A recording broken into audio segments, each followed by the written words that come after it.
ha tocado la responsabilidad. Muchas gracias. Bueno, estamos igual donde cerramos la clase pasada, ¿sí? Viendo algunos ejemplos de asignaciones de números. Decíamos que si no indicábamos el número de bits al que corresponde ese número, bueno, la asignación era de no sabemos cuántos bits, y por eso es que nosotros somos tan quisquillosos en esto de que no dejen nada librado al azar, díganle exactamente al software lo más detallado posible qué es lo que quieren hacer. ¿Sí? En este caso, de cuántos bits quieren el número, en qué base se están pasando, ¿sí? Eso, ideal. Bueno, acá tienen algún ejemplo también con decimal, con octal y con hexadecimal.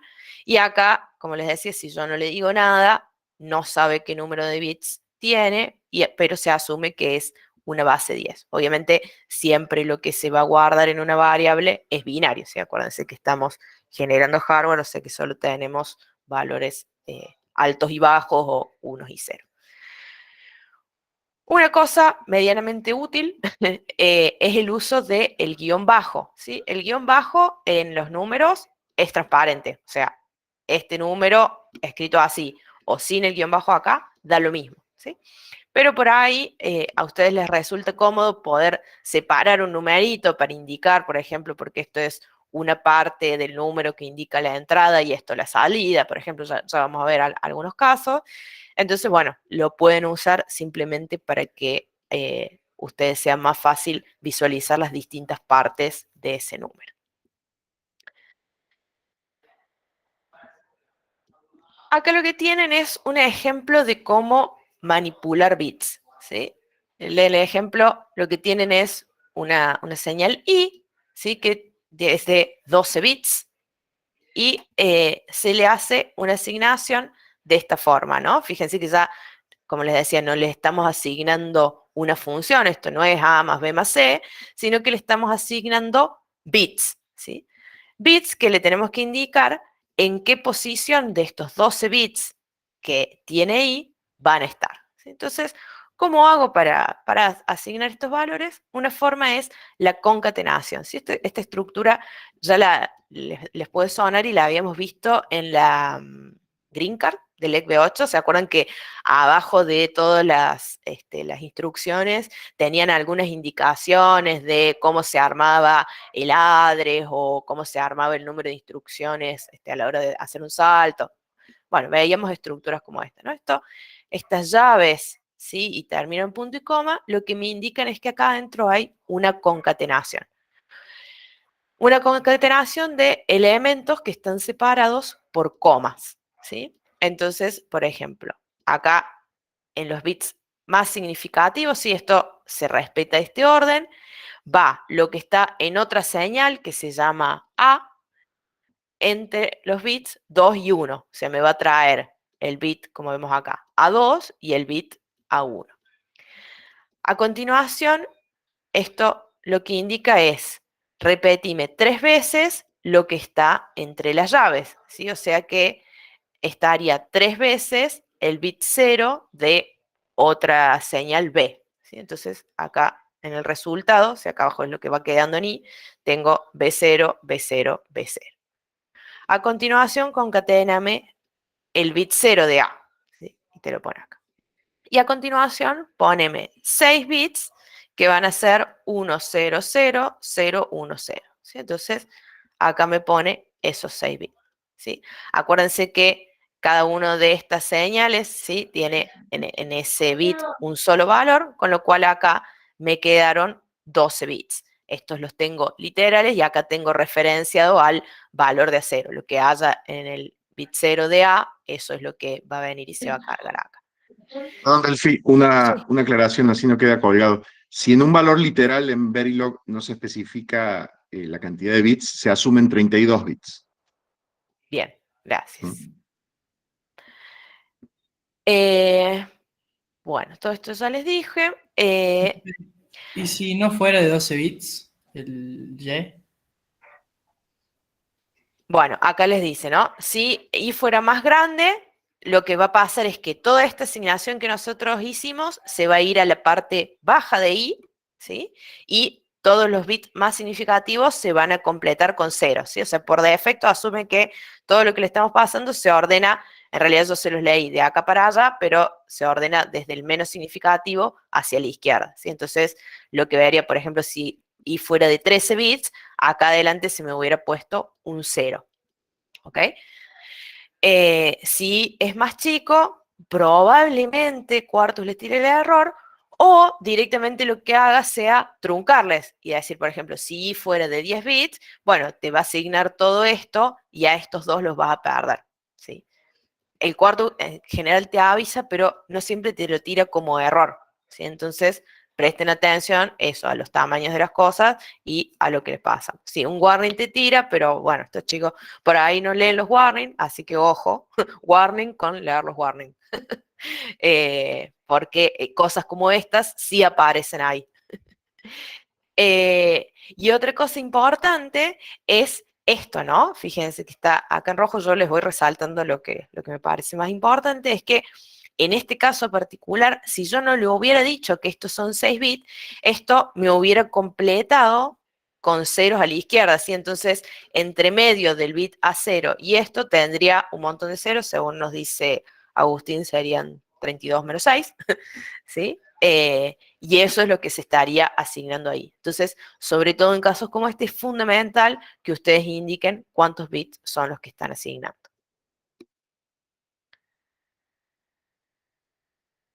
Bueno, eso en cuanto a números, ¿sí? No hay nada raro, simplemente tengan eso como referencia para cuando tengan que hacer ese tipo de asignaciones.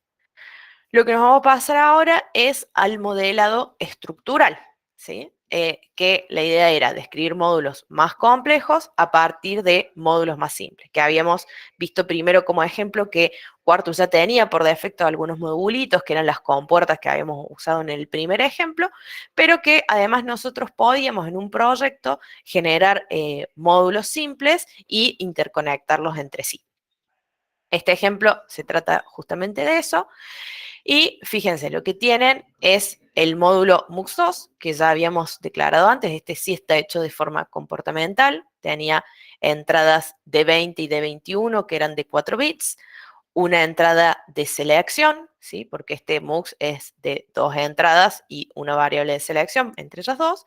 Y una salida de también 4 bits. Y usábamos para describir este módulo esta forma, ¿no? Con este operador ternario que decía, a I2 le asigno, si S2 vale 1, lo que tengo acá, o sea, de 21, si S2 vale 0, lo que tengo después de los dos puntos, o sea, la entrada 20, ¿sí? Esto está recontra conocido, nuestro MUX2. Ahora, lo que me pide este ejercicio es que yo genere un multiplexor de 4 en 1, o sea, 4 entradas y una salida, a partir de 3 multiplexores de estos que yo ya tenía de 2 en 1. ¿Sí? Esto es algo que ya lo hemos hecho en organización, por las dudas lo repasamos. ¿Se acuerdan que la idea era hacer una estructura como esta, ¿sí? Donde el bit de selección ahora ya no era 1, sino que eran 2 en un MUX de 4 entradas, si necesitamos 2 bits para seleccionar la entrada entre las 4 entradas, ¿sí? Entonces, lo que hacíamos era usar el bit menos significativo para seleccionar entre dos MUX de más bajo nivel y después el bit más significativo de la selección para seleccionar entre un MUX u otro, ¿sí? Entonces, si yo ingreso con la selectora en 0, 0, se me va a habilitar esta salida, esta entrada, y lo que voy a tener acá es lo que tengo acá indicado como D0. Si yo ingreso con 0, 1, ¿sí? Lo que voy a tener es esta de acá, ¿no? Con el 1 en el bit menos significativo de la selección, me va a seleccionar esta entrada, pero el 0 me va a seguir seleccionando esta de acá, ¿sí? Entonces, lo que pasaría a la salida sería D1. Si entro con 1, 0, ¿sí? Se habilitaría acá, o sea, obviamente se habilitarían los dos ceros, pero en esta selectora solo seleccionaría esta de abajo, ¿sí? Entonces pasaría de 2, y si la selección está en 1, 1, pasaría la salida de 3. ¿Esas variables se traducen a lo físico o es solamente para hacer más eficiente la simulación? ¿Qué variables? Perdón. Esas internas variables. Bien, estás mucho más adelante que yo. Ya llego. Sí, se traducen, son físicos. ¿Sí? Todo lo que yo declaro como variable interna genera cable. ¿Sí? Así como todo lo que yo declaro como puerto, obviamente me genera un puerto de entrada o salida del módulo y también un cable, ¿sí? Que es el que se va a conectar con lo que sea que haya dentro del módulo, digamos, con la lógica del módulo.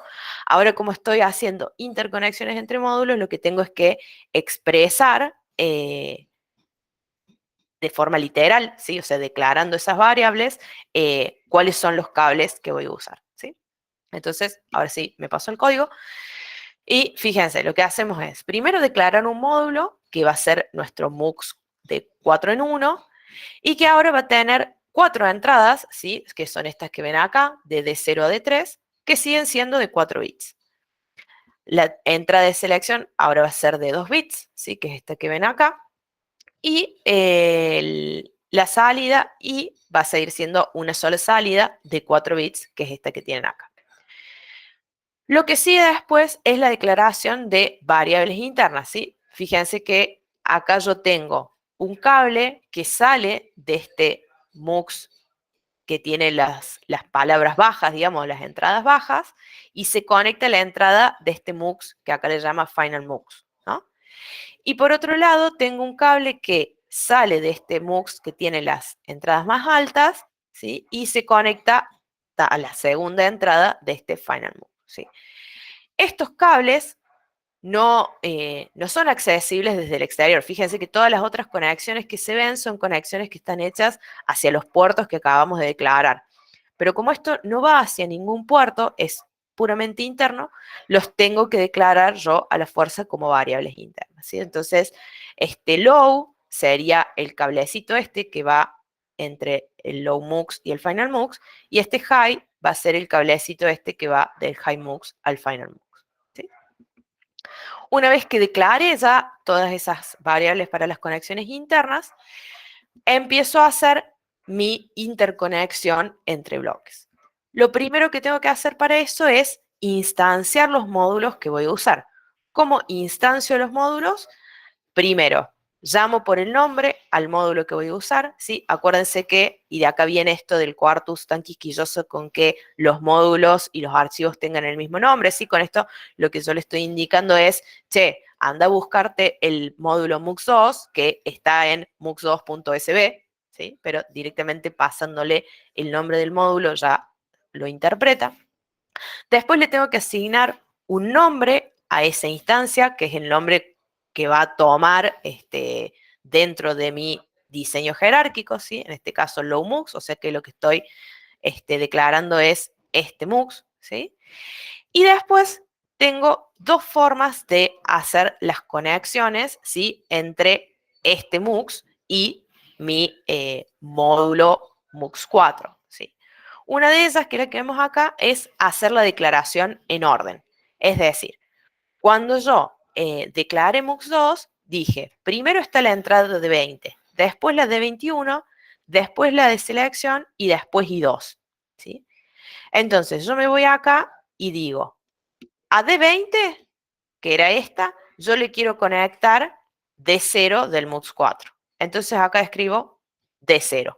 ¿Sí? En la instancia, en la primera posición, escribo cuál es la variable, en este caso externa, ¿sí? Porque viene derecho del puerto, que se va a conectar en esa entrada del MUX2. Después, en D21, ¿sí? Que era esta segunda entrada, yo quiero que esté D1. ¿Sí? Entonces acá pongo D1.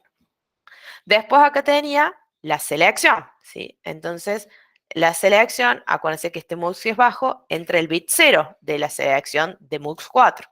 ¿Sí? Entonces digo, acá conéctame de la selectora solamente el bit 0. Fíjense que acá, después lo vamos a ver más en profundidad, pero ya vemos cómo acceder a solo una porción de una variable, ¿no? O sea, la variable S tiene 2 bits, S0 y S1, pero yo acá solo estoy conectando el bit 0 de S. ¿Sí? Y finalmente, la salida, ¿sí? Que era la cuarta cosa declarada en MUX2, se conecta a este cable interno que acabo de declarar. ¿Sí? Entonces acá va low. De forma equivalente, voy a trabajar con la instancia del MUX alto, ¿sí? Entonces, en la primera entrada tengo la entrada D2 del MUX 4, después tengo D3, después tengo también el bit 0 de la selección, y la única diferencia es que a la salida, ¿sí? Me voy a conectar el cable high, ¿sí? Que fue este otro. Finalmente, necesito hacer la instancia del final MUX. Entonces, de nuevo llamo a MUX2, le asigno un nombre y digo, en la entrada que correspondería a D20 del MUX2, conéctame el cable low. Sí, es esto que pongo acá. En la entrada que corresponde a D21, conéctame el cable high. En la entrada de selección, conéctame ahora el bit 1, el más significativo de la selectora del MUX 4. Y la salida, sí, conéctamela con la salida de el MUX 4. Sí, Andrés, diga. Una pregunta, ¿se puede hacer como módulos recursivos? O sea, tipo, por ejemplo, querés implementar un MUX-N que toma un parámetro, tipo potencia de 2, y vos vas como implementando ese MUX-N utilizando MUX-N-1 hasta llegar a MUX-2. ¿Sería posible hacer eso? A ver, se puede generar módulos con tamaños de entrada y salida paramétricos, sí. Y Sí, después uno puede usar instancias de esos módulos con distintos tamaños, eso sí. No sé si se puede hacer recursivo. La verdad es que no lo he probado nunca. Ah, te, ok, te soy sincera. En general, bueno, es que en los proyectos que usamos no usamos tantas instancias de un mismo claro, módulo. ¿Sí? O sea, sí, esto es puramente un ejemplo, pero en realidad lo lógico sería que uno trabajara eso con cantidad de entradas a lo mejor parametrizable y el número de variables de selección parametrizable y listo. Y después instancias, eso. Pero se puede probar. El concepto de recursividad no tendría sentido, ¿no? En una descripción de hardware ese es el tema. Claro. No es un código que se llama a sí mismo, no hay, acá hay recursos y vos no podés hacer un recurso grande a partir de uno chiquito que se llame a sí mismo. ¿Se entiende? O sea, sí, o ese sea, es concepto más que nada para sí aplica el autodescripción, software. ¿no? ¿Cómo? Porque, o sea, lo veo más que nada como desde la perspectiva de descripción, porque es como, digamos que tenés que implementar un MUX 16, tirando el ejemplo, y es como que para implementar el 16 necesitas 2 de 8, y para implementar el de 8 necesitas 2 de 4, es como O implementas bastante... o Sí, implementas un multiplexor paramétrico y chau, donde le sí, especificas la cantidad de entrada. Eso claro, también lo sería que así. se puede hacer, lo que existe y que en realidad se usa, si es que entiendo bien tu pregunta, Andrés, es una estructura que se llama generate, que es como un for que genera un montón de instancias, digamos, Sí, y que va a ver, no es fácil, no es algo trivial de usar porque tenés que nombrar muy bien los cables y cómo es las conexiones para poder hacerlo, ujú. pero la estructura que vos estás pensando, me parece, es la que se llama generate. Pero Pero sí, ese Sí, no lo es más parecido. de VHDL. No sé si está no, en de System verlo. Verilog. Sí, Ah, mira. Capaz que están los dos. Yo me la acuerdo de claro, debe estar en los VHDL, pero dos. no. Bien, Claro, ok. En VHDL for generate y en System Viewer es generate, sí. Ujú. bien. Excelente. Perdón, pero no es recursividad, ¿no? Eso es lo que Sí, digo, que no, quede claro. Claro. no es recursivo, ok. Pero es la idea, digamos. Claro, sí, Es como lo harías en C versus Haskell, ok, entiendo. claro, una cosa excelente. Eh, bien, se me Perdón, pasaron acá. Sí.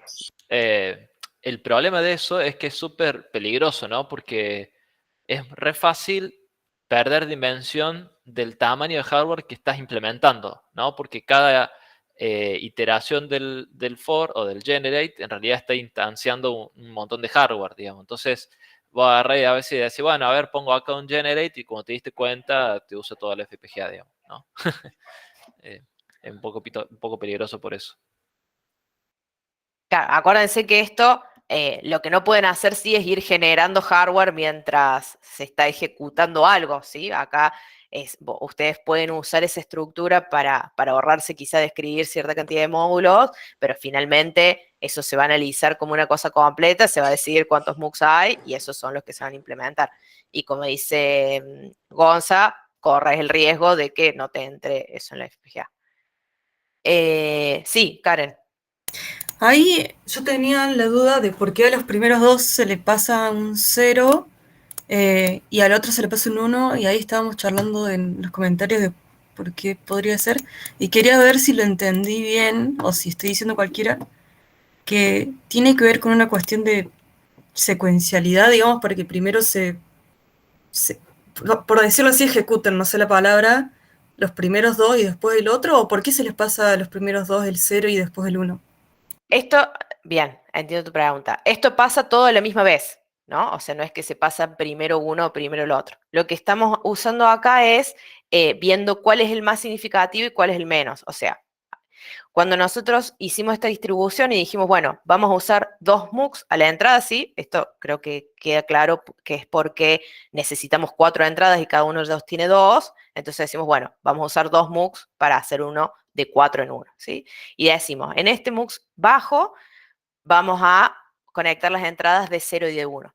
Y en este MUX alto vamos a conectar las entradas de 2 y de 3, ¿sí? Entonces, ¿cómo sería? A ver.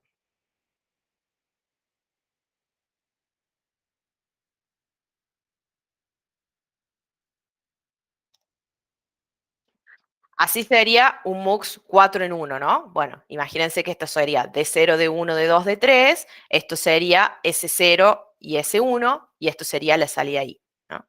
Entonces, ¿qué quiero yo?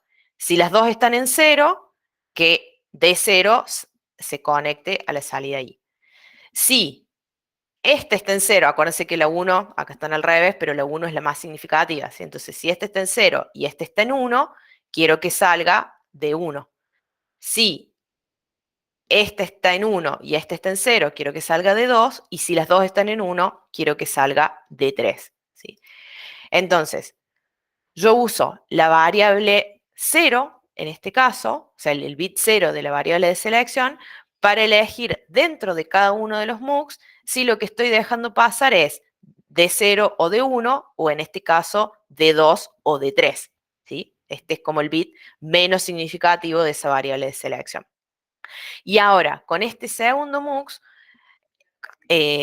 seleccionado, digamos, con el bit más significativo de la variable de selección, elijo si lo que dejo pasar es del MUX más bajo, ¿sí? O sea, del que tiene los datos de 0 y de 1, o del MUX alto, que tiene los datos de 2 y de 3. ¿Sí? Por eso yo se les decía, si mi selectora está en 0, 0, ¿qué va a pasar? Este MUX lee el bit 0 y dice, bueno, dejo pasar de 0. Este también, este va a dejar pasar de 2, ¿sí? Pero como este en la variable de selección tiene 0, a este no lo va a dejar pasar a la salida, y el que va a conectar es el que viene de acá, ¿sí? Entonces ahora sí en mi salida voy a tener conectada lo que tengo a la entrada de 0. ¿Sí? Si tuviera, por ejemplo, la entrada 1, 1, este bit de selección se me pone en 1, y esto en rigor acá la salida tendría conectado de 1 y acá de 3. Pero como este está en 1, el que me va a dejar pasar es el que viene del HiMux, y entonces lo que voy a tener a la salida es de 3. No sé si ahí queda un poquito más claro. Sí, ahí entendí. Bien. Gracias. Perfecto. De nada. Claro, exacto. No, no es que es una búsqueda binaria, es simplemente estoy desdoblando, ¿sí? Las variables de selección. ¿Por qué? Porque estoy haciendo esto que es armar un MUX de 4 en 1 con 3 MUX, en este caso, de 2 en 1. Yo podría directamente declarar un MUX de 4 en 1, ¿no? O sea, esto es puramente un ejemplo para mostrarle cómo hacer las conexiones de las instancias, ¿ok? En general, si uno necesita un MUX de 4 en 1, usa este que yo les mostré acá y listo. ¿Sí? Pero, bueno, lo que hacemos es eso, ¿no? Es que necesitamos sí o sí 2 para tener el número de entradas, pero necesitamos uno más para poder seleccionar también entre ellas. Y eso es lo que hace que necesitemos también las dos variables de selección.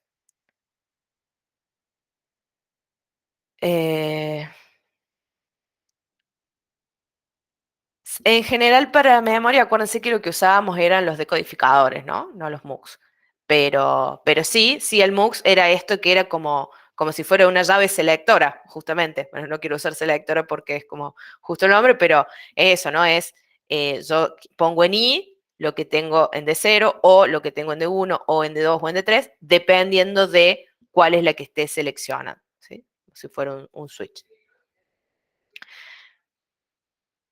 Bueno, solucionado esto, que en realidad no era tanto la idea el análisis del circuito, ¿sí? Lo importante para mí acá es que ustedes interpreten cómo hacer estas interconexiones, ¿sí? O sea, interconexiones de módulos hacia los puertos, las puedo hacer ya indicando el nombre del puerto con el que me quiero conectar directamente en la instancia del módulo que estoy conectando, en el orden, y ojo acá, exactamente en el mismo orden en el que declare las entradas y salidas en el módulo que estoy instanciando, ¿sí? Y si tengo conexiones internas, tener ojo de declarar esas variables internas para poder hacer estas conexiones, por ejemplo, de la salida del low mux con la primera entrada del final mux.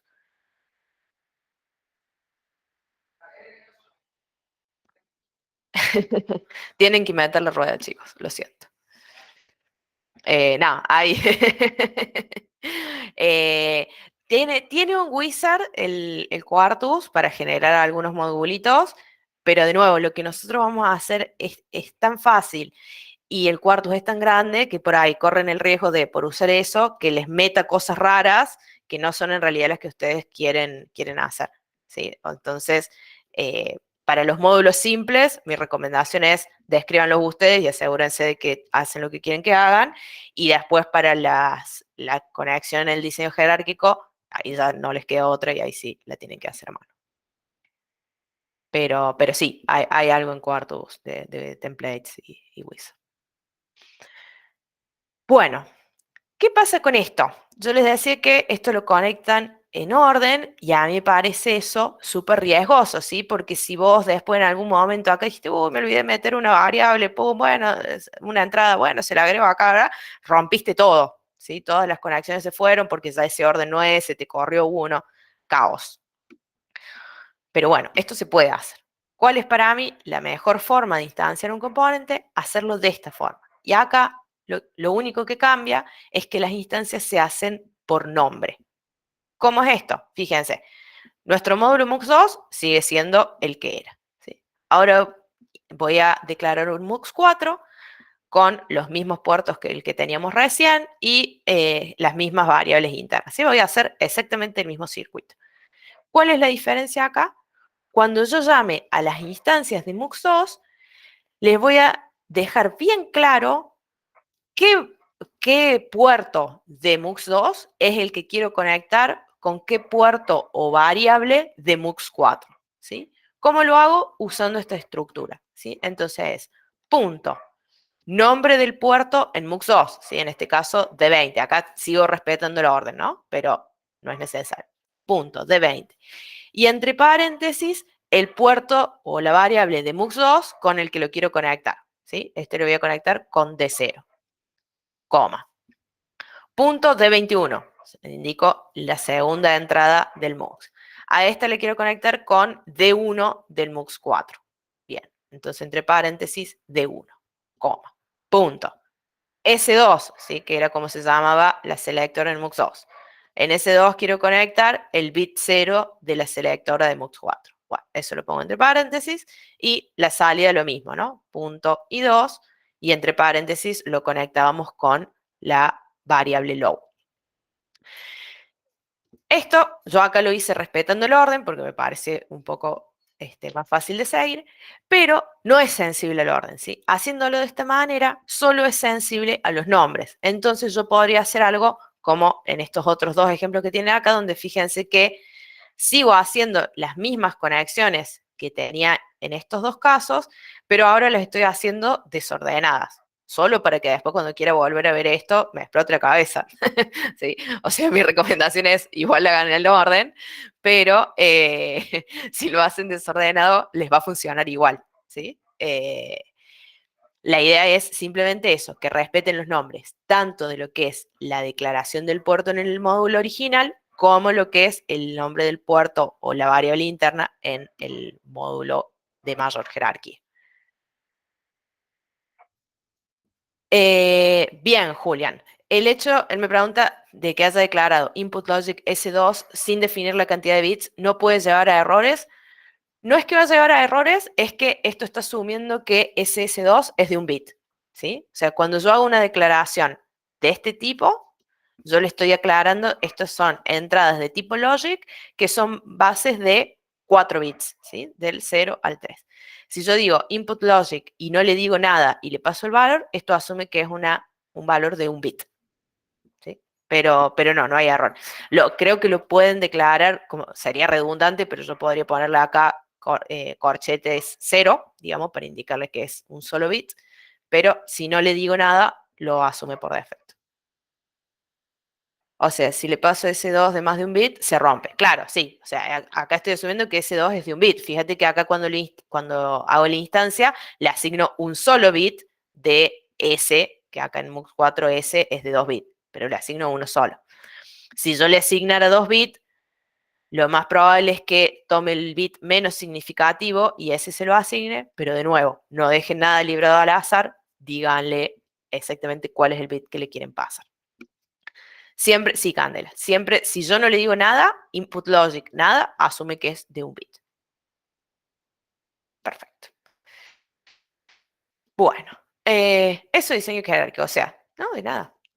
Una papa, acordarse, nombre de la instancia, nombre del módulo, nombre de la instancia con el que quiero que se llame en mi módulo de mayor jerarquía y conexiones de los cables o los puertos. Nada raro.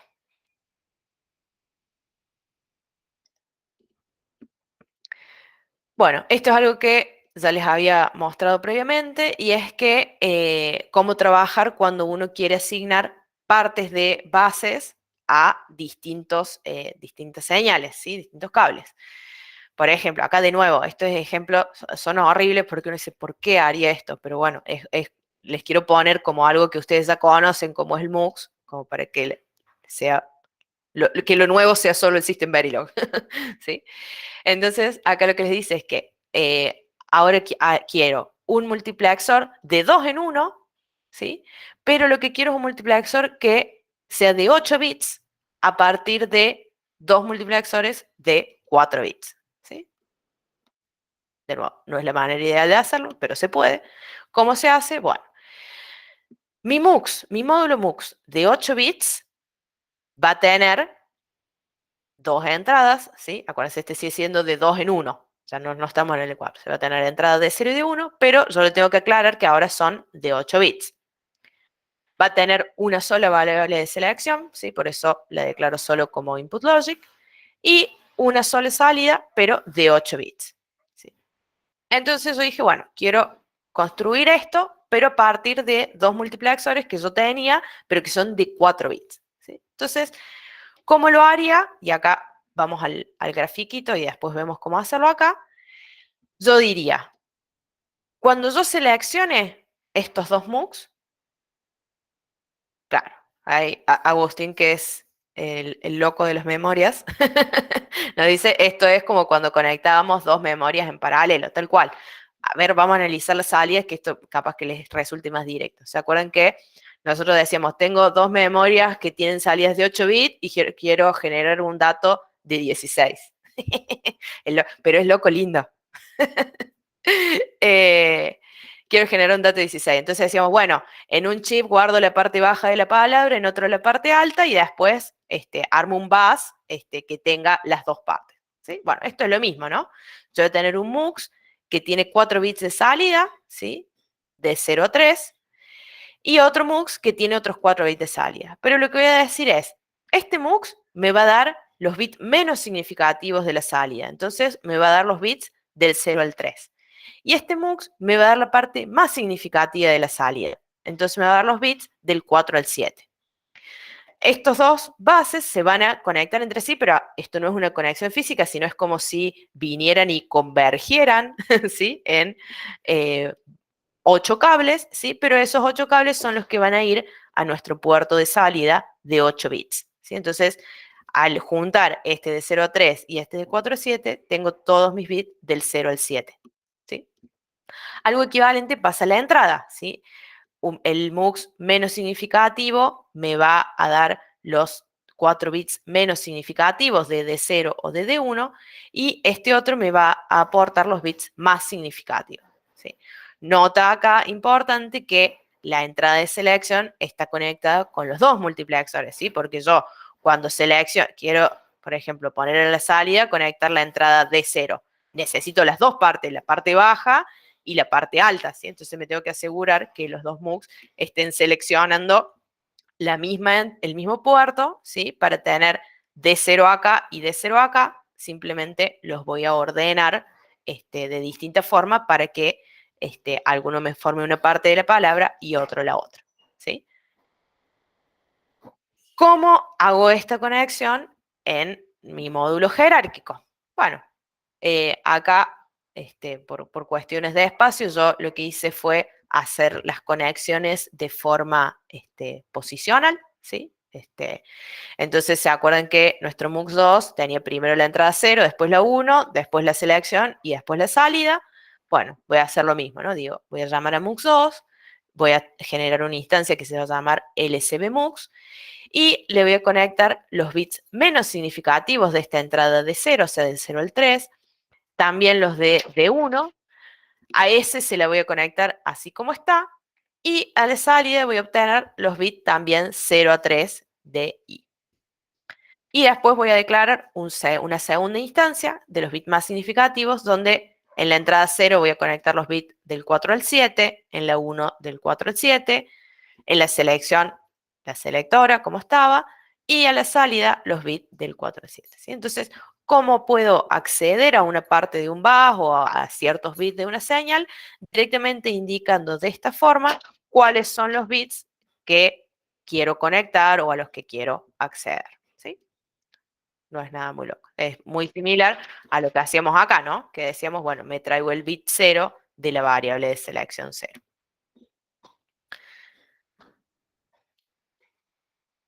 Bien, ¿alguna duda hasta aquí?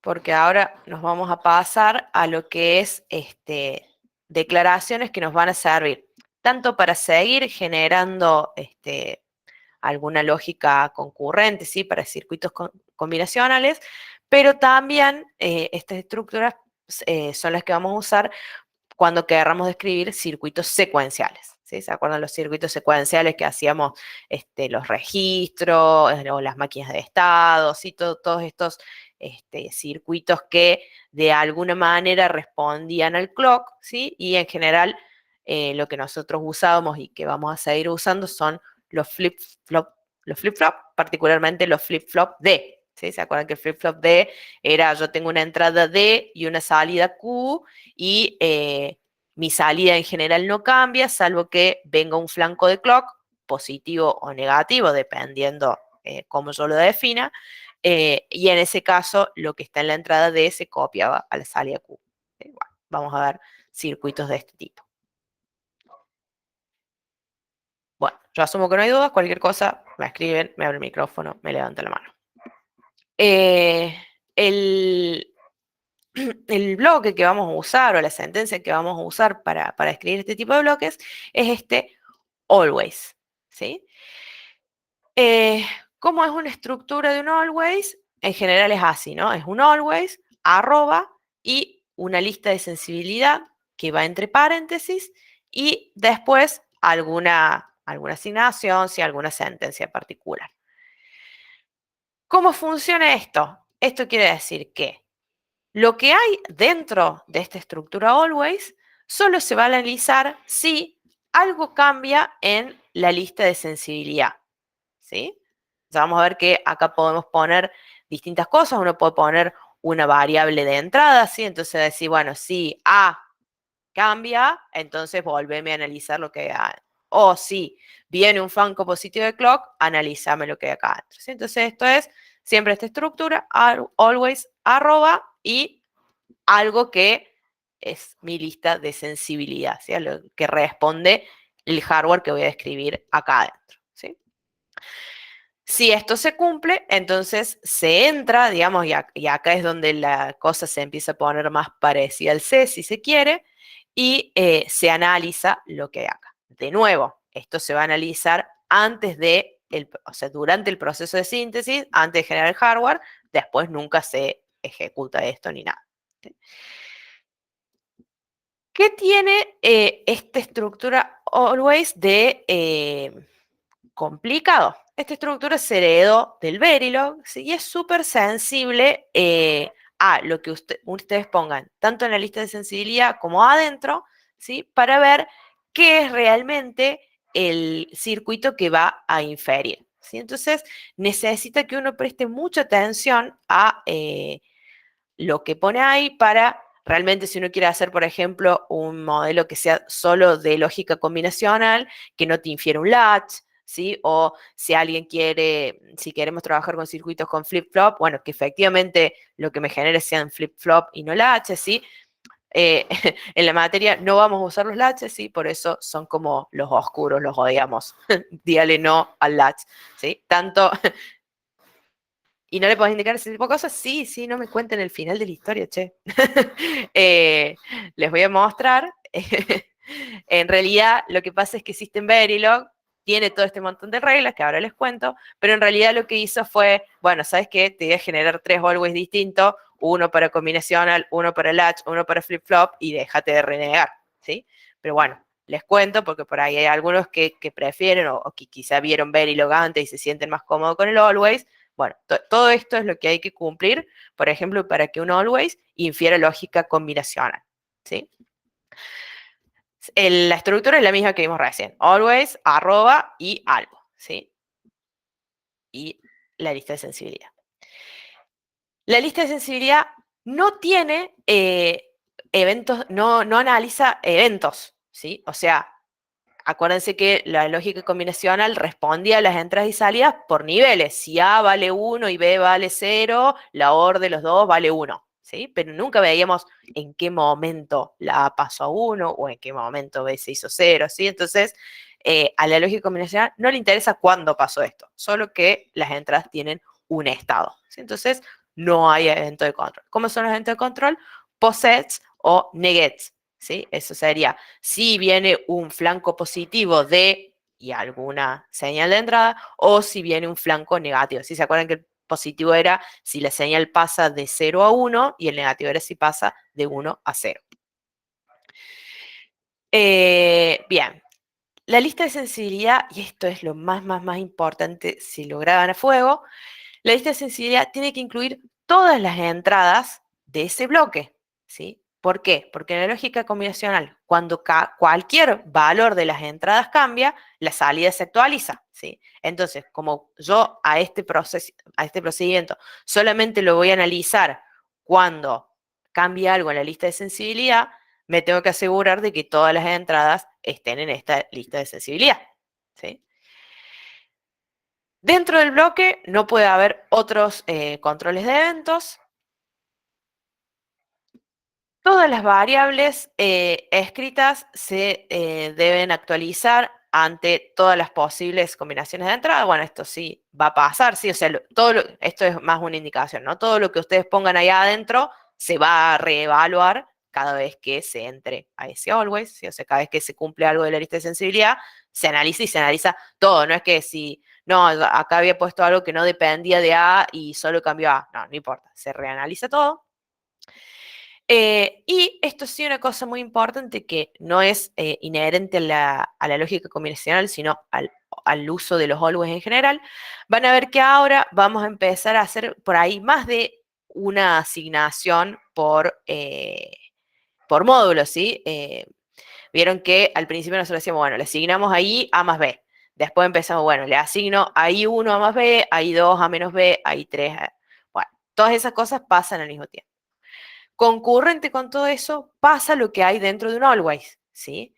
Entonces, ni dentro de otro, y uno podría poner varios always dentro de un mismo módulo. Entonces, ni otros always, ni otras asignaciones que hubieran por afuera pueden estar alterando la misma variable que está alterando otra, ¿sí? Porque ahí le generamos un lío al cuarto que nos dice, che, pero al final, I2, ¿vale lo que dice este proceso o vale lo que dice este assign? ¿Sí? Entonces, sí o sí, los resultados, ¿sí? Lo que se escribe, por ejemplo, a la salida del módulo, lo que sea, se escribe solo en una asignación, ¿sí? Ya sea dentro de un always o con asignaciones. Bueno, y acá en respuesta a Karen,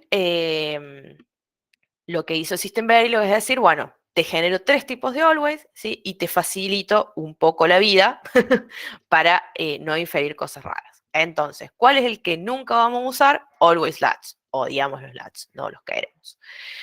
Los que sí vamos a usar son always come, ¿sí? Con always come podríamos en principio describir, no en principio, podemos describir exactamente lo mismo que podíamos hacer con los assign y con los operadores que vimos antes, ¿sí? Simplemente el uso de este procedimiento nos permite meter código que, como les había contado, es analizado de forma secuencial, lo que está dentro del always, entonces eso nos permite meter un código un poco más parecido a C, usar for, usar case y demás, entonces por ahí si se sienten más cómodos, pueden usar directamente always come.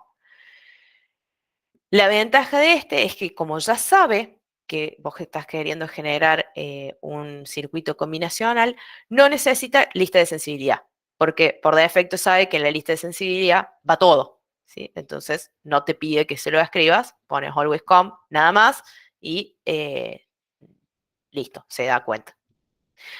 Y el otro que vamos a usar es el always flip-flop, ¿sí? -FF, que es el que nos va a permitir trabajar con circuitos donde haya flip-flop, justamente. ¿Qué tiene de ventaja, además de usar esto, además del hecho de que las reglas son mucho más relajadas, es que el Quartus ya sabe qué es lo que vos estás queriendo hacer, el Quartus o el software que uses. Entonces, cuando se hace un análisis de la sintaxis, se va a dar cuenta y te va a decir, che, acá me pusiste un always flip-flop, pero yo te estoy infiriendo un latch. ¿Qué querés? ¿Un latch o un flip-flop? Arregla acá, ¿sí? Entonces, les ayuda un poco a identificar si se echaron un moco por alguna parte. Entonces, fuertemente recomendado, usen always come, usen always flip-flop. No usen el always solo. Si lo vamos a usar por ahí para los testbench. Perdón, ¿puedo hacer una aclaración ahí rápida? Bueno, dale. Bueno, hoy sí. Dale. Lo que es muy importante, digamos, señalar es que si bien el código que está dentro de un always debe ser interpretado de forma secuencial, o sea, acá sí importa el orden en el que se escriben. ¿Vieron? Cuando escribíamos código afuera de un always, el orden de los assign no importaba porque todo era concurrente. Bueno, adentro del always, el código es secuencial y debe ser interpretado como tal. Pero de nuevo, ese código no corre de manera secuencial en ningún lado.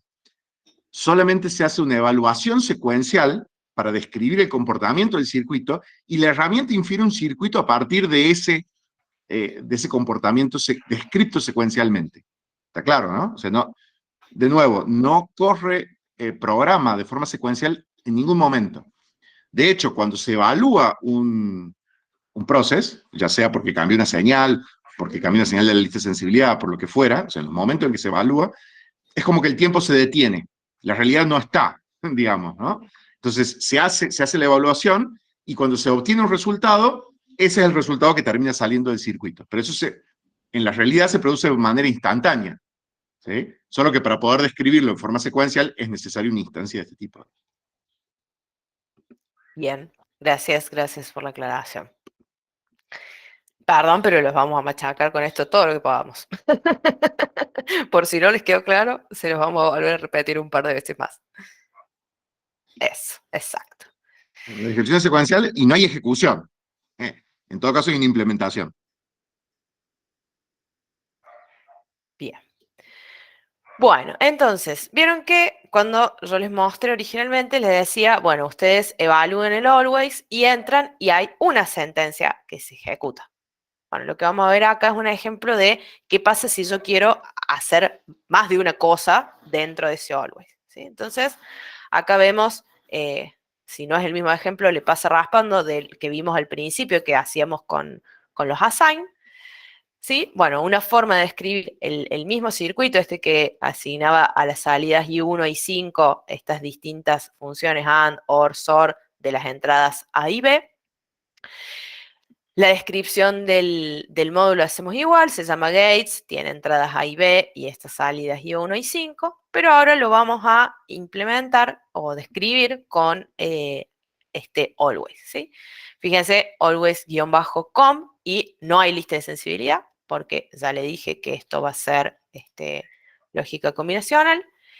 Y para poder poder poner varias sentencias dentro de ese always, lo que uso son estas palabras reservadas, begin y end, ¿sí? Entonces, entre begin y end, yo puedo poner todo lo que quiera y se va a asumir que todo eso está dentro del always. Sería el equivalente a las llaves en C, ¿sí? Bueno, pero acá es con palabras, ¿sí? Y después, finalmente, tenemos las mismas asignaciones que habíamos visto en el ejemplo anterior, pero fíjense que ya no está más la palabra assign, ¿no? Porque el assign lo usábamos fuera de la estructura always, ¿sí? Si estoy adentro, ya le estoy diciendo que esto es un circuito combinacional, simplemente le digo ahí asignale A and B, ahí 2, asignale A or B, y así. ¿Okay? Entonces, esta es la sintaxis para usar un always con varias sentencias adentro.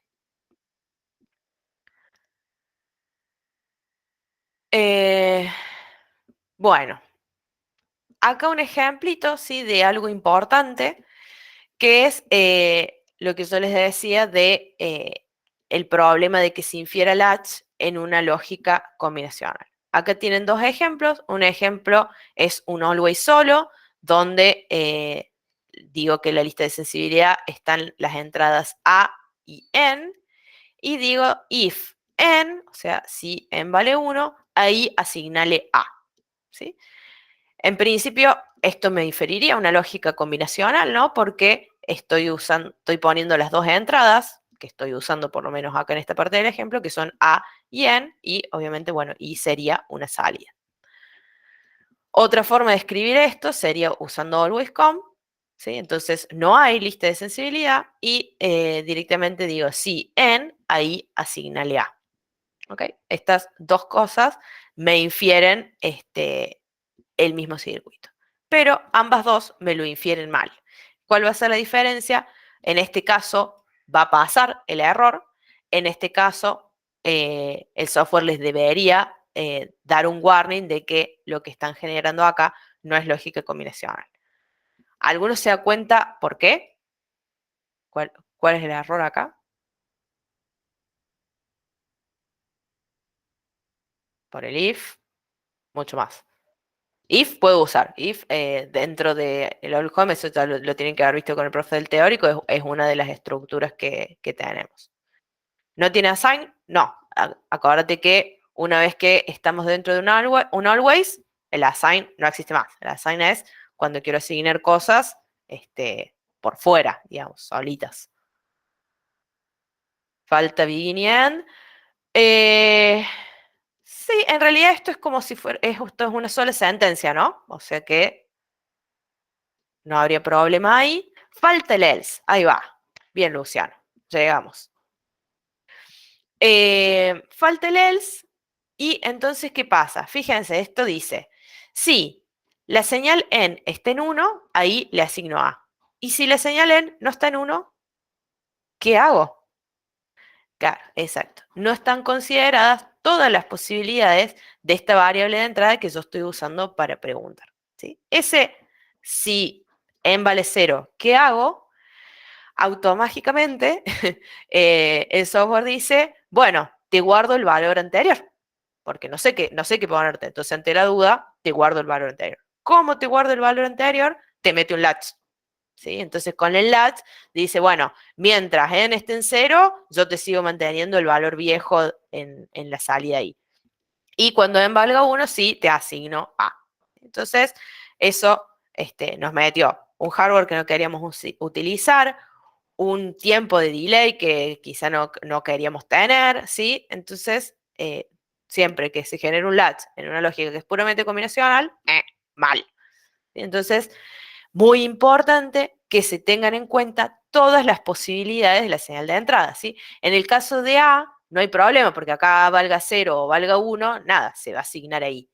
Pero en el caso de la entrada en, sí hay un problema si en no vale 1, y es que yo no sé qué hacer con la salida, ¿sí? Entonces, siempre es fundamental, y ese es el único peligro, por así decirlo, de usar un always con para generar lógica combinacional en lugar de hacerlo con los assign. Tengo que sí o sí considerar todas las combinaciones de las variables de entrada. ¿Sí? Profe, ¿por qué siempre dice que, o sea, por qué es esa distinción de lógica combinacional?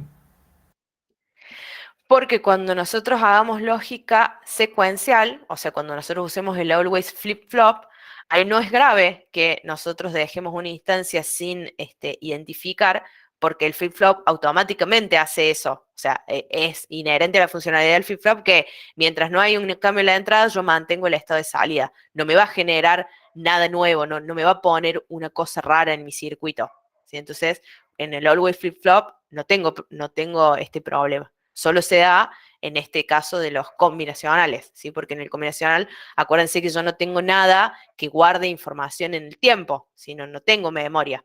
Tengo cosas que se mueven a la entrada y salidas que cambian cuando eso se mueve, ¿sí? Entonces, el hecho de meter algo que requiere tiempos o señales de habilitación en una lógica que no la necesitaba es donde tengo el problema. En el flip-flop no, por el comportamiento mismo del flip-flop.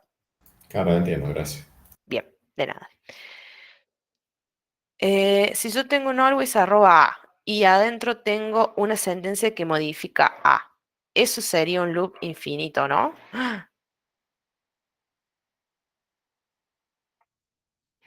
Lo que pasa es que ahí lo que tenés es un error, porque si A es una salida, no debería estar en la lista de sensibilidad. Acuérdate que en las listas de sensibilidad van las entradas. O sea, esto es como un caso que no puede ser una paradoja. ¿Me ¿Cómo explico? se haría si vos tenés tipo un cable que da la vuelta, ¿no? Porque he visto a veces de que se pone un cable que es la salida y también se toma como una entrada del mismo bloque. No, creo, Oscilan las cosas. claro, o sea, perdón, dale. No, eso físicamente es un sistema inestable, oscila, Ah. no se queda en ningún estado estable. Está un Ok. tiempo de propagación de un estado, un tiempo de propagación del otro estado, así. Ok.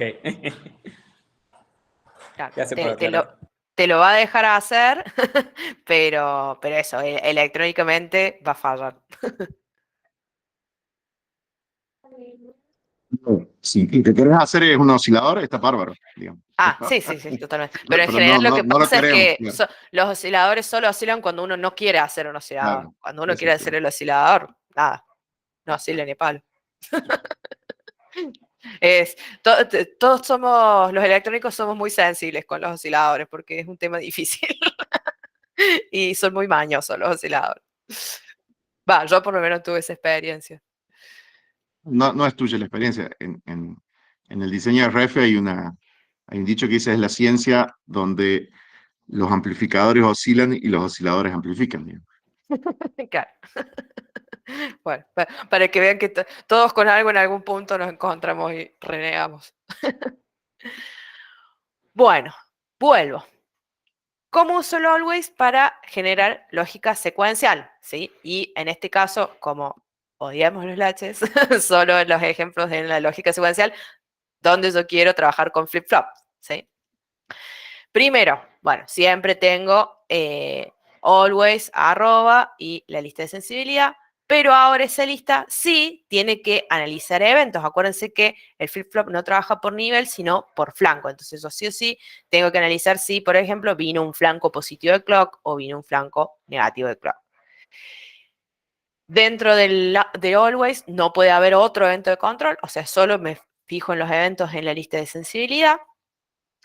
Y bueno, como siempre, esto de que no puedo escribir variables en varios procesos a la vez porque todos ellos se analizan juntos. ¿Cómo es cuando uso directamente always flip-flop? Bueno, de vuelta, palabra reservada, always-ff, arroba, y todas las variables que yo quiera poner en la lista de sensibilidad van acompañadas de, si las quiero analizar, cuando pasan de 0 a 1, o sea, posets, o de 1 a 0, neget. ¿Sí? En este caso, por ejemplo, dice que analízame lo que hay acá adentro cuando venga un flanco positivo de clock, y, o cuando venga un flanco negativo de reset. ¿Sí? Y después dice si reset es 0, ¿sí? O sea, si no reset, a Q asignale 0, ¿sí? O sea, reseteame la salida del flip-flop. Esto me va a inferir un flip-flop común y silvestre como el que ustedes ya conocen, ¿sí? Si la señal de reset está activa, se resetea la salida, o sea, se pone a 0. Else, a Q asignale D. ¿Sí? Esta sería la descripción básica del funcionamiento de un flip-flop tipo D.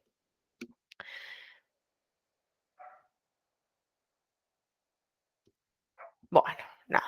Todo lo que hice ahí ya lo dijimos 20 veces. Bueno, y acá un ejemplito de yo quiero generar un flip-flop D, ¿no? Como este, ¿sí? Mi flip-flop D va a ser de 4 bits de entrada y obviamente 4 de salida también. Va a tener una señal de reset y una entrada de clock, ¿sí? Y mi clock se va a habilitar en flanco positivo, ¿sí? O sea, se habilita cuando paso de 0 a 1. Y lo que tienen acá son dos implementaciones distintas, una que tiene un reset asíncrono y una que tiene un reset síncrono. ¿Se acuerdan que era esto de asíncrono-síncrono? Lo vimos el año pasado, pero así tanto.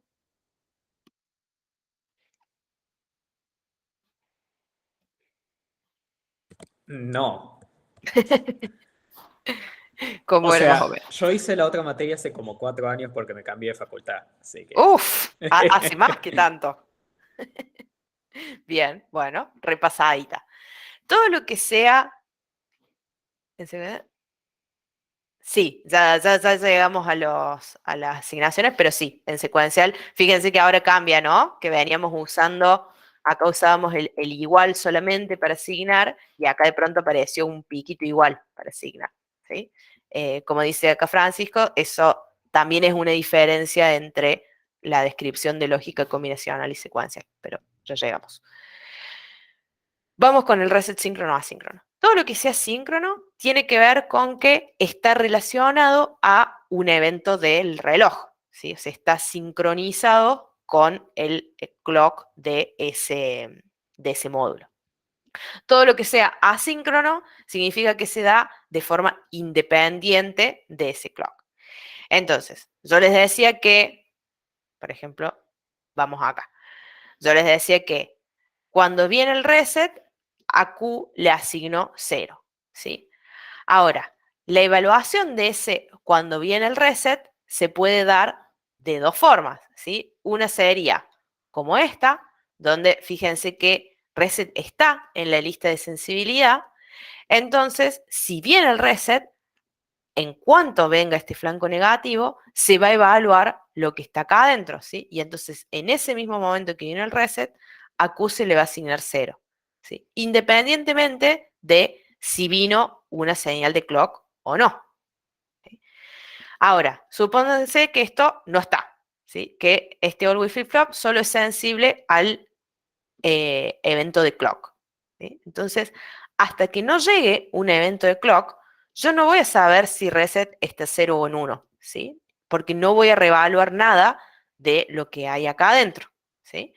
Entonces, no importa en qué momento cambio mi señal de reset, esto solo se va a analizar y la salida de Q se va a ir efectivamente a 0 cuando venga un flanco de clock, ¿sí? Entonces, ahora cambio la pregunta. Esta implementación que tienen acá, ¿creen que tiene el reset síncrono o asíncrono? ¿Síncrono? Las opiniones están divididas. Ese de ahí es asíncrono, el ejemplo que hay aquí arriba, porque Sí, el reset está en la lista de sensibilidad. exacto, exacto. Fíjense, este reset es independiente de cuándo venga el clock. en cuanto cambie la señal de reset, esto se analiza y la salida del flip-flop se resetea, ¿sí? Esta es la definición de asíncrono. Ahora, me voy acá, ¿sí? Tienen, bueno, fíjense que la definición del módulo, sus entradas y salidas es la misma, ¿sí? La definición de qué hace adentro del módulo también, o sea, si reset, AQ le asigno, en este caso, 4 bits en 0, porque es de 4 bits, y si no, AQ le asigno D, acá lo mismo. Lo único que cambia entre una implementación y la otra es que la asíncrona, como bien dijeron ustedes, tiene en la lista de sensibilidad el reset, mientras que el síncrono no, ¿sí? Entonces, este reset solo se va a efectivizar, la salida solo se va a ir a 0 cuando venga el flanco de clock, ¿sí? Entonces, fíjense cuán de puntilloso de esto, que ese mínimo de detalle te va a cambiar totalmente el funcionamiento de este circuito, ¿sí? Porque no es lo mismo que las cosas se vayan a 0 instantáneamente cuando yo genere la señal de reset, que esperen el clock, ¿sí? A lo mejor yo en el medio quería que pase algo y no, lo había hecho así y entonces automáticamente se me fue a 0, o al revés, no sé, esto es un proceso, esto frena un proceso súper sensible, no sé, es una cinta transportadora que te lleva a la máquina de demolición, ¿sí? Y vos estás viendo cómo va llegando algo que no querés que se demuela, y apretas el reset y el reset dice, no, bueno, pero no vino el clock todavía. Yo soy un reset síncrono, ¿sí? Entonces, hasta que no hasta que no vino el flanco de clock, nada, la respuesta nunca llegó, ¿sí? Entonces, eso por ahí es lo que marca la diferencia en qué tipo de reset usar.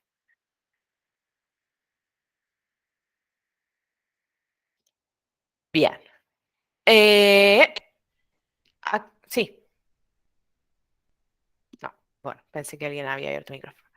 Lo que sigue acá es un ejemplo de también un flip-flop como el que teníamos recién, pero ahora tiene una señal de habilitación, ¿sí? Esto es un poco para volvernos a la pregunta de Miguel sobre por qué soy tan molesta con en el always com tienen que estar todas las entradas analizadas y en el always flip-flop no tanto. Bueno, fíjense lo que va a pasar acá. Tenemos misma descripción del flip-flop, se agrega una input logic enable, ¿sí? El flip-flop que se genera es el mismo, un flip-flop D, pero tiene esta entrada extra. En este caso es un flip-flop con reset asíncrono, o sea que el reset está en la lista de sensibilidad. Y también, esto siempre va a estar el clock en la lista de sensibilidad, ¿sí? Pero no es sensible en principio, o sea, no se va a reevaluar si cambia enable o si cambia la entrada D, ¿sí? Solo se va a reevaluar cuando pase alguna de estas dos cosas. Ahora, vamos al comportamiento. Si la señal de reset está activa, a Q le asigno 0. Y ahora digo, si else, y ahora no es que directamente a Q le asigno D, sino que digo else, si está habilitado el flip-flop, a Q le asigno D, ¿sí? Y no le digo nada sobre qué pasa si no está habilitado el flip-flop D. ¿Por qué? Porque como esto es un flip-flop y tiene memoria, lo que va a pasar si no está habilitado el flip-flop D es que la salida va a permanecer como está, ¿sí? En este caso no se va a inferir nada raro. ¿Ok?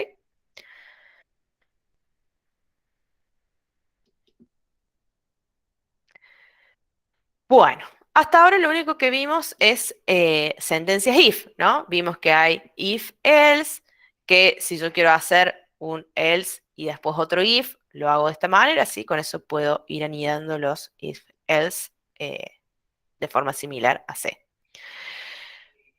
Otra estructura que tenemos para usar siempre dentro de un always, com o flip-flop, es el case, ¿sí? El case también funciona sumamente parecido al C.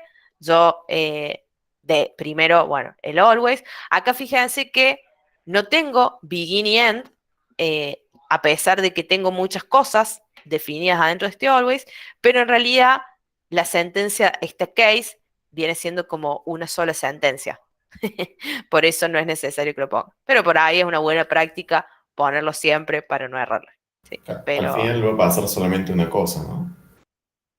Claro, exacto. Entonces, esto dice, si data, bueno, perdón, voy de cero. Esto es un módulo que lo que genera son 7 señales, ¿sí? Para activar los 7 LEDs de 7 segmentos, ¿sí? Como esto a lo mejor alguna vez los vieron, a lo mejor ya no porque son bastante viejos. Si tuvieras en uno de los casos varias sentencias, tenés que ponerle begin y end adentro del caso. No sé, nunca lo probé. Probablemente no, porque yo creo que lo que le interesa es que dentro de este always va a evaluar este case con lo que sea que haya adentro. Pero no te puedo decir a ciencia cierta. Habría que probar. Bueno, me vuelvo. Estos, si los vieron alguna vez, sí, son como unas pantallitas digitales que se usaban para mostrar números, ¿sí? Prendiendo distintos LED de estos 7 que ven acá. Entonces, por ejemplo, si uno quería mostrar el 0, bueno, prendía todos menos el 0. Si uno quiere mostrar el número 1, prende el 5 y el 4, ¿sí? Así van armando los numeritos. Entonces, lo que se hace acá es una decodificación, ¿sí? Dependiendo de el dato, ¿sí? El dato es un número que en este caso puede estar entre 0 y 9, ¿sí? Pero fíjense que el 9 ya necesita 4 bits, ¿sí? Entonces se define un dato de 4 bits para identificar esos números. Y la salida va a ser un 1 en la posición correspondiente al LED que yo quiera prender en cada caso, ¿sí? Entonces, ¿cómo funciona esto? Dice, si data, por ejemplo, vale 0, a segments le asigno 7 bits, donde, y esto acá, fíjense que es un comentario, simplemente para que ustedes lo tengan, lo analicen un poco más fácil.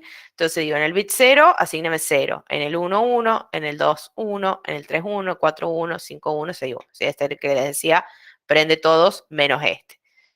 Si data es 1, a segment asignale y acá solamente prende el 4 y el 5. ¿Sí? Con eso me dibuje el 1. ¿Sí? De esta forma yo le voy diciendo cuáles son los bits que quiero que estén en 1 para que esos LED correspondientes se enciendan. Y acá de nuevo surge el problema de qué pasa en los otros casos, ¿sí? Por ejemplo, yo les decía, para la variable data nosotros estamos usando 4 bits, pero lo que podemos mostrar acá son números del 0 al 9. Con 4 bits yo también puedo generar el 10, el 11, el 12, el 13, el 14 y el 15. ¿Qué voy a hacer en esos casos? Bueno, siempre, siempre, siempre le tengo que dar una condición de default, ¿sí? Que es este que tiene acá abajo. Entonces digo, cualquier otro caso, cualquier otra cosa que venga por acá, en segment póneme todo en 0, por ejemplo. Sí, esto es una decisión de cada uno de ustedes, pero uno podría decir, bueno, o préndemelo todo, o préndeme el del medio y ese yo lo uso como una señal para identificar que hubo un error o vino un dato erróneo. Bueno, cualquiera de ellos, sí, pero alguna condición, ¿sí? En el caso de que data no valga alguno de estos valores, ¿sí? O podríamos hacer lo que muestre las letras. O que muestren las letras, sí, totalmente. Si lo hacen en Exa, pueden ir mostrando las letras. Esa está buena también. La que es difícil es diferenciar la D del 0. Y el 8 de la B. Claro. También, ¿cierto? Hay que hacerlo entonces en minúscula. Ah, mira. A la B y el D. Mira, estos chicos tienen una respuesta para todo. Me encanta. Muy bien. Bueno, otra cosa por ahí importante, ¿se acuerdan que yo les había dicho que las variables logic pueden tomar valores 0 o 1, pero también valores z o x, serán para indicar alta impedancia o para indicar un valor desconocido o algún valor que no se podía determinar? En esos casos, uno ¿a qué voy con esto? Si uno hiciera esto que dicen ustedes, dice, bueno, no, yo voy a analizar realmente los casos del 0 a la F, ¿sí? Uno podría haberse tentado a decir, bueno, ya estoy analizando todos los casos, no necesito un default, ¿sí? ¿sí? Pero ustedes estarían analizando todos los casos en que estos bits valen 0 o 1, ¿sí? Pero todavía quedan esos otros casos en que valieran X o Z, ¿sí? Entonces, siempre, aunque ustedes crean que están analizando todas las opciones, mi recomendación es pongan la condición de default, ¿sí? Para que no pase nada raro. Fuera de eso, un case común y silvestre como lo conocen. Tenemos otro case, ¿sí? Que es el case Z, ¿sí? Que lo que nos permite es hacer algún análisis cuando tenemos condiciones que no son relevantes para nosotros, ¿sí? Por ejemplo, acá tienen un módulo, ¿sí? Cualquiera, este a modo de ejemplo, que tiene una entrada A de 3 bits y una salida de 4 bits, perdón, y una salida I de 4 bits.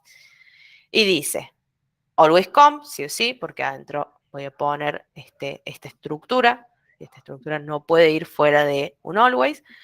Y ahora llamo case Z y como variable de selección A. Entonces digo, A tiene 4 bits, ¿sí? Entonces, por ejemplo, un caso conocido sería para nosotros es decir, si los 4 bits son 0, 0, 0, 1, ahí asignale esto, ¿sí? En este caso le asigna 0, 0, 0, 1. Ahora, ¿qué pasa si a mí no me importa que algún bit valga otra cosa? Por ejemplo, yo digo, si A vale 001, 0 o A vale 0011, yo quiero que I valga 0010. Entonces, para no tener que escribir esos dos casos por separado y asignarles la misma salida, lo que yo puedo hacer es usar este signo de pregunta. ¿Sí? Ese signo de pregunta es, como dice acá, como un don't care. Entonces, ¿cómo leería yo esto? Si A vale 001 y no me importa, o sea, o 0 o 1, ahí asignale 0010. Bien, ahí me van poniendo analogías que yo por ahí no les puedo saber, chicos. Pero ustedes entre ustedes, díganse si sí o no. Tipo, se puede escribir un chip de contar ceros a la izquierda. Recalculando. No No, entendí. digo porque es tipo un ejemplo muy común cuando vos tenés que contar la cantidad de ceros que tenés a la izquierda en un número, cuando estás programando, eso puede ser O de n, donde n es el tamaño del número en sí. En cambio, si vos tenés una instrucción que lo hagas, O de 1, porque tenés que ir dividiendo el número por 2 cada vez, en cambio con esto directamente hace una tabla de verdad. Bien. Ok, perfecto.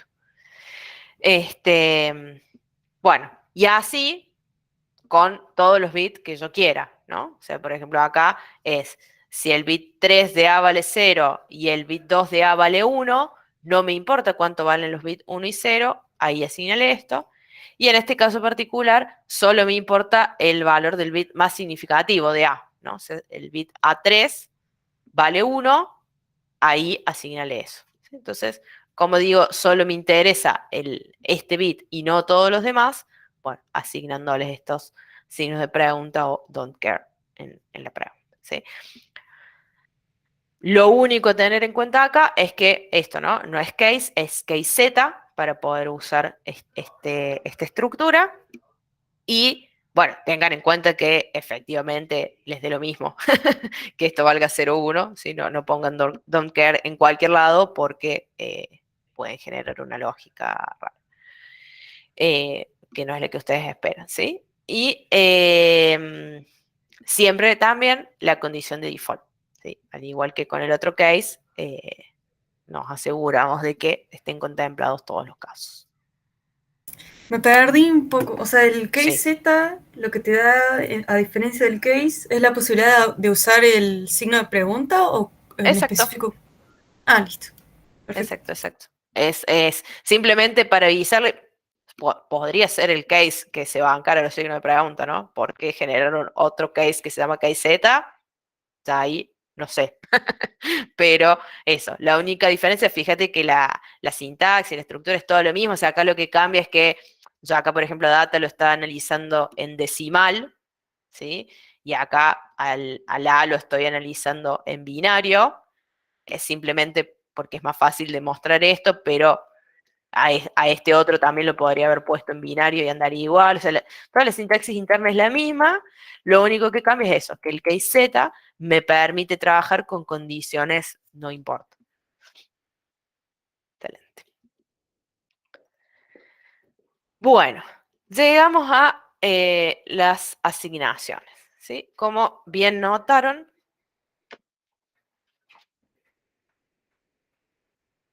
sí, bien.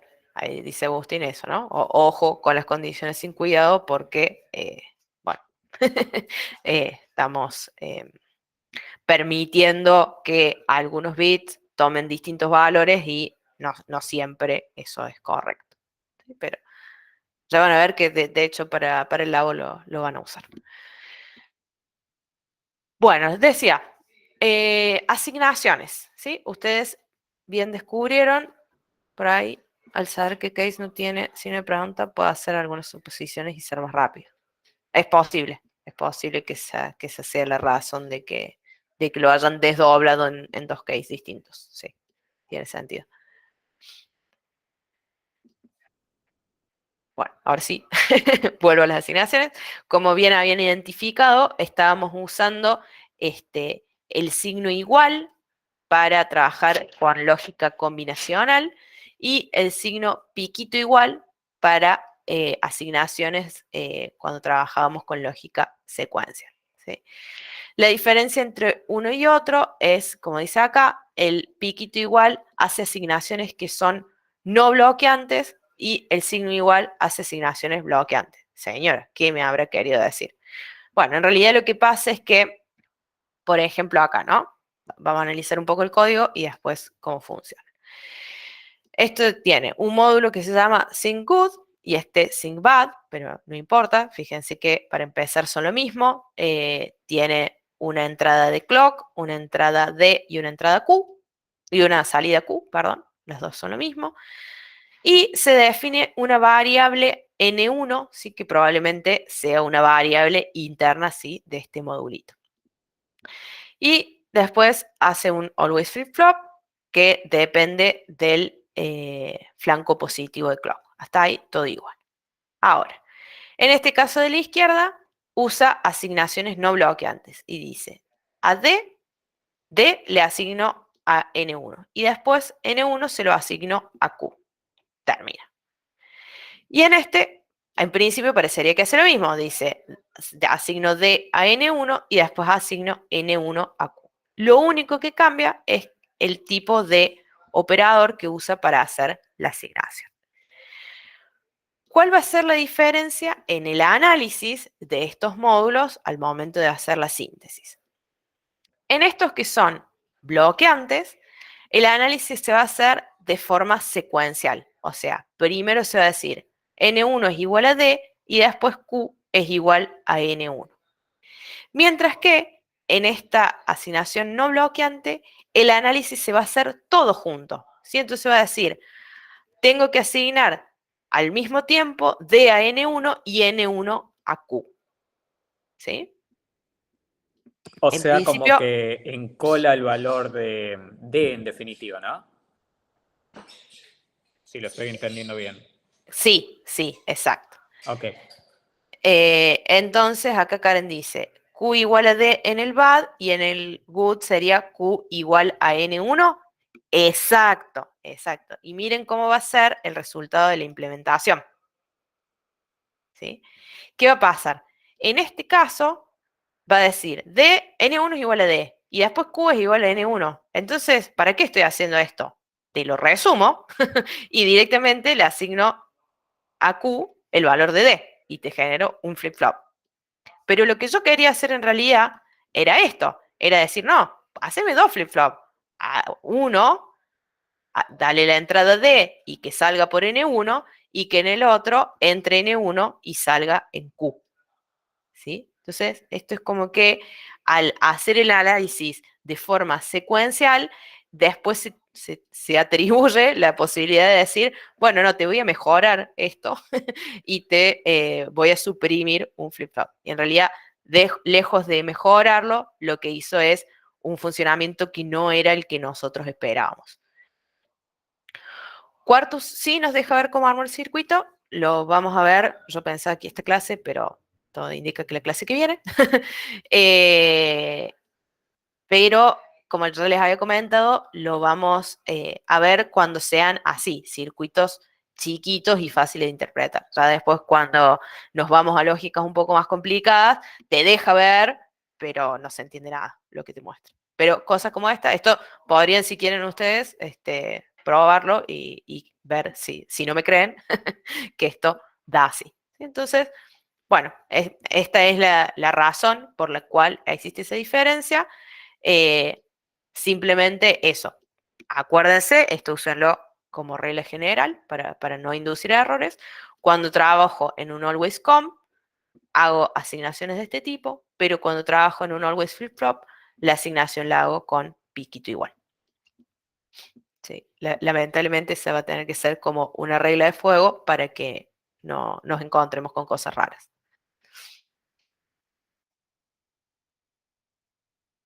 Bien, módulos parametrizables, ¿sí? Hasta ahora yo les conté que esto se podía hacer, pero no les dije cómo.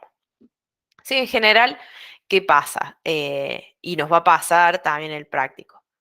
Uno tiene ciertos módulos, ¿sí? Que declara para usar en algún circuito y después quiere reutilizar ese mismo módulo en algún otro circuito. Pero resulta ser que yo venía trabajando con, no sé, un micro de 32 bits, entonces tenía todos mis módulos indicados para 32 bits y de pronto me pasé el de 64 bits y me tengo que poner módulo por módulo de mi proyecto a cambiar que todos ahora las entradas y las salidas son de 64 bits. Una vida y media. ¿Sí? Bueno, tenemos una forma de pasar como parámetro, ¿sí? Cierta información de forma tal que hagamos un poco más flexible el diseño. ¿Sí? Entonces, acá tiene un ejemplo, seguimos con el MUX, con el MUX 2. ¿Sí? Fíjense que ahora, después de la palabra módulo y el nombre del módulo, vamos a poner una sentencia de este tipo, ¿no? Numeral, paréntesis, parámetro, y acá sí, el nombre que ustedes quieran darle a ese parámetro, igual, y un valor inicial para ese parámetro. Entonces, acá lo único que hice fue describir que hay un parámetro que se llama width y que tiene 8 bits, o el número 8 por ahora para nosotros. ¿Sí? ¿Cómo hago uso de este parámetro? Bueno, cuando hago ahora la declaración de puertos de este módulo, ya no le voy a decir más que esto es una input logic de 7 a 0, por ejemplo, para hacer nuestro MUX de 8 bits, sino que le voy a decir que va de, y esto es una buena práctica, pero no necesaria, de with menos 1 a 0. ¿Por qué digo que es una buena práctica? Vieron que siempre a mí se me hace lío de esto va de 0 a 7, pero tiene 8 bits. Bueno, esta es una buena forma de que uno ya sabe, bueno, esto tiene 8 bits y lo que yo le estoy pasando es el número de bits, pero como esto siempre va a ir desde el 0, va a ir hasta el número de bits menos 1. Entonces lo pueden expresar de esta forma. O una alternativa hubiera sido que el parámetro directamente lo ponen como 7 y acá ponen un 7. ¿Sí? Cualquiera de las dos sería correcta. Y después la declaración, fíjense que es la misma, ¿no? Le digo los nombres de las entradas, la input de selección, ahora el output logic, hago lo mismo, ¿no? Uso este parámetro, ¿sí? Porque acuérdense que entrada y salida en el MUX tienen que tener la misma cantidad de bits y el nombre de la salida. Y después la asignación como la hacíamos antes. Entonces, ahora, ¿qué pasa cuando yo quiera usar este MUX? O sea, cuando yo quiera sintetizar este MUX solito, nada, este MUX va a ser de 8 bits. Si yo quiero un MUX de 16 bits, vengo acá, cambio este 8 por 16 y tengo un MUX de 16 bits. Ahora, ¿qué pasa si yo en realidad declaré este módulo así, con este parámetro 8 por defecto, pero después estoy trabajando en un diseño jerárquico donde en una parte necesito un MUX de 8 bits, pero en otra instancia necesito un MUX de 12 bits? Bueno, puedo usar este modulito parametrizado que ya declaré. Cuando lo quiera usar en 8 bits, o sea, con el valor de default, lo voy a instanciar de la misma forma que veíamos antes, o sea, voy a poner el nombre MUX2, le voy a asignar un nombre a la instancia y voy a poner las conexiones a los puertos como lo hacíamos normalmente, ya sea posicional o por nombre. Ahora, cuando yo quiero usar el MUX2 con 12 bits, lo único que voy a tener que hacer es a esto mismo agregarle después del nombre del módulo, numeral y entre paréntesis 12. ¿Sí? Entonces, directamente cuando venga el soft, ¿no es cierto? Y diga, bueno, acá llegué al módulo MUX2. Bueno, me voy a ir a evaluar el módulo MUX2, pero me voy a llevar este 12. ¿Sí? Entonces, este 12 te lo voy a traer acá y lo que voy a usar ahora como width no es 8, sino 12. ¿Sí? Entonces, no tengo que tocar nada dentro del módulo, ¿sí? Simplemente en la instancia aclararle de cuántos bits va a ser. ¿Sí? Por eso les digo que por ahí es cómodo trabajar con tamaño -1, de manera que yo siempre lo que le estoy pasando acá como parámetro es número de bits. Si tuviera dos parámetros, sería mux numeral 12,8 exacto, ¿sí? Supongan que usted dice, tengo este parámetro width igual a 8, tengo un parámetro n igual a 5, ¿sí? Y después uso n acá para alguna otra entrada o lo que sea. Cuando voy a llamar a la instancia, si no quiero el valor por defecto, acá voy a llamar numeral 12,17. ¿Sí? Entonces, en lugar de este 5 que yo había declarado acá, voy a usar el 17. ¿Sí? Pueden poner todos los parámetros que quieran, siempre que después les pasen también en la instancia todos esos parámetros. Bueno, a ver. Sí, tendría que arrancar con la parte de los arrays, pero nos queda un minuto. Creo que va a convenir que veamos todo este tema en la clase que viene. Así vemos todo junto cómo se declara y cómo se completa. Ring, ring. Sí, sí. Hay que almorzar, chicos. A la 1:00 yo ya me empiezo a poner nerviosa, me pongo mala. Así que bueno, hacemos eso. Cortemos acá. Yo les voy a subir las diapos, ya les había subido lo que habíamos visto hasta la clase pasada, se las reemplazo ahora por lo que vimos hasta ahora. Y la clase que viene seguimos desde aquí.